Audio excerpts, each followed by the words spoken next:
ഇന്ന് നമുക്ക് അടിപൊളി ഒരു ആറ്റുവാള കറി വയ്ക്കാം. എങ്ങനെയുണ്ടെന്ന് നോക്കാമേ.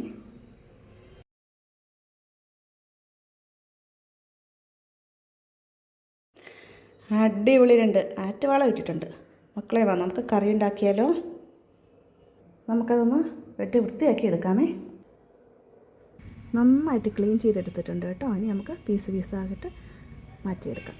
കറി വയ്ക്കുന്നതിന് ആവശ്യമായ ഇൻഗ്രീഡിയൻസ് നമുക്ക് തയ്യാറാക്കാം. കുറച്ച് ചുമന്നുള്ളി, കുറച്ച് വെളുത്തുള്ളി, കുറച്ച് ഇഞ്ചി നമുക്കൊന്ന് ചതച്ചെടുത്ത് വയ്ക്കാം.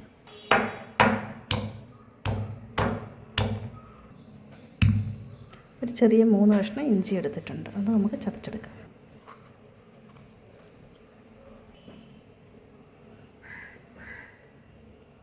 ആവശ്യത്തിനുള്ള മുളക് പൊടി, മല്ലിപ്പൊടി, മഞ്ഞൾപ്പൊടി നമുക്കെടുത്തൊന്ന് ചാലിച്ച് വയ്ക്കാം. കുറച്ച് കുരുമുളക് പൊടിയും കൂടെ. മീനെല്ലാം നല്ല ക്ലീനായി കട്ടാക്കി വന്നിട്ടുണ്ട്. ഇനി നമുക്കത് കറി വയ്ക്കാൻ നോക്കാമേ. കറി വയ്ക്കുന്നതിന് ഞാൻ എടുത്തിട്ടുള്ളത് റോയൽ ഫുഡിൻ്റെ ഒരു പാത്രമാണ്. 3 ലിറ്ററിൻ്റെയാണ് അളവ് ഇതിനകത്ത് കൊള്ളുന്നത്. ചെവിട് കട്ടിയുള്ള പാത്രമായതുകൊണ്ട് അടിക്ക് പിടിക്കത്തൊന്നുമില്ല കേട്ടോ. ഏത് കറിയും നമുക്ക് വയ്ക്കാവുന്നതേ ഉള്ളൂ. കുറച്ച് എണ്ണ ഒഴിച്ച് കൊടുക്കാം. കടുകിട്ട് കൊടുക്കാം.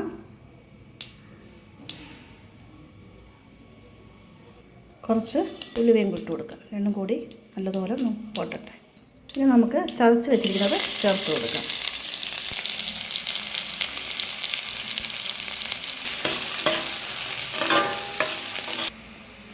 ഉള്ളിയും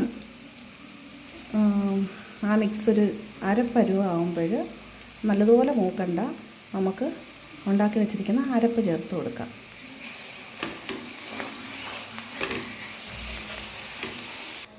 കുറച്ച് കറിവേപ്പില കൂടി ചേർത്ത് കൊടുക്കുന്നുണ്ട്. അരപ്പ് മൂത്തിട്ടുണ്ട്. ഇനി നമുക്ക് കുറച്ച് വെള്ളം ചേർക്കാം. നമ്മൾ വെള്ളത്തിൽ ചേർത്ത് വെച്ചിരിക്കുന്ന വടക്കംപുളി, 2 പച്ചമുളക്, 2 തക്കാളി, അതും കൂടി നമ്മൾ ചേർത്ത് കൊടുക്കുന്നുണ്ട്. നമുക്ക് കുറച്ച് വെള്ളവും കൂടി ചേർത്ത് കൊടുക്കാം. ഇനി അതൊന്ന് തിളക്കട്ടെ. നമുക്ക് മൂടി വെച്ച് അടച്ചു വെച്ച് വേവിക്കാം. തിളയ്ക്കുന്ന സമയത്ത് നമുക്ക് ആവശ്യത്തിന് ഉപ്പ് കൂടി ചേർത്ത് കൊടുക്കാം. നന്നായിട്ട് വെട്ടി തിളയ്ക്കുന്നുണ്ട്. നമുക്കിനി മീൻ ചേർത്ത് കൊടുക്കാം. ഞാൻ ആദ്യം തലയാണ് ആഡ് ചെയ്ത് കൊടുക്കുന്നത്. കാരണം തലയ്ക്ക് കുറച്ച് താമസമുണ്ട് വേകാൻ. ഇതിൻ്റെ പീസിന് ഒരു 5 മിനിറ്റ് തിളച്ചാൽ മതിയാവും. അത് വെന്ത് കിട്ടും. കൂടുതൽ തിളച്ച് കഴിഞ്ഞാൽ ഉടഞ്ഞു പോകും. അതുകൊണ്ട് ഒരു 10 മിനിറ്റ് മാത്രം ഇരുന്ന് വേവട്ടെ. അത് കഴിഞ്ഞ് നമുക്ക് പീസ് ഇട്ട് കൊടുക്കാം. പീസ് ഞാനിവിടെ മാറ്റി വെച്ചിട്ടുണ്ട്. ഒരു 5 മിനിറ്റ് ആയിട്ടുണ്ട്. ഇനി നമുക്ക് പീസ് ആഡ് ചെയ്ത് കൊടുക്കാം.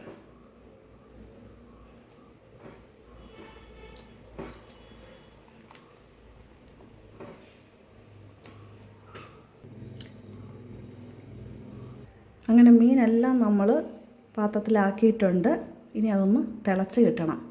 ചട്ടി നിറഞ്ഞിരിക്കുകയാണ്. എന്നാലും പീസുകൾ ഒരുപാട് വേവിക്കണ്ടല്ലോ.